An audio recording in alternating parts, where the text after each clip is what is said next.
نبی پاک کی شہزادی آئی، صحیح بخاری کی حدیث ہے، شہزادی، اور شہزادی وہ جو صرف جنتی نہیں، جنتی عورتوں کی سردار ہے۔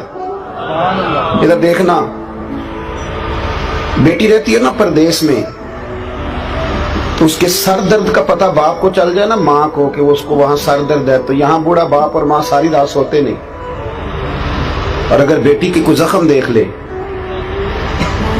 سنو، ہم سب رونا روتے ہیں، بیٹیاں بڑی دکھی ہیں، پر کوئی اتنا غریب ہے جس کی بیٹی اتنا کام کرتی ہو کہ ہاتھوں پہ چھالے پڑ جائیں؟ ہے کوئی؟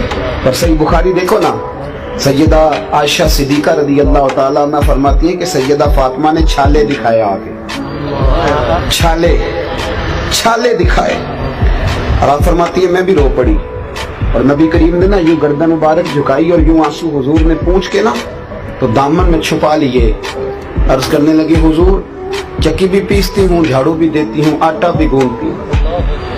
اور امام حسن اور حسین کے درمیان پورے سال کا فرق نہیں تھا، 11 ماہ کا فرق تھا۔ بچے بھی سنبھالتی ہوں۔ سونیا، علی نے کہا ہے کہ آپ کے پاس خادم آئے ہیں، کنیزیں آئی ہیں، اگر ایک کنیز مل جائے نا تو گھر کے کام کاج میں میرا ہاتھ بٹائے گی، اور مولا علی نے کہا ہے، ان کے کہنے پہ آئی ہوں۔ بتاؤ، کوئی باپ بھی خالی نہیں بھیجتا، اور وہ رسول جن کے دروازے سے خالی گیا ہی کوئی نہیں، لیکن میرے نبی کریم نے پتہ کیا فرمایا؟ سنو، حقیقتوں کا سفر کرو، حقیقتوں کا، اصل کی طرف آؤ۔ رسول کائنات نے کیا فرمایا؟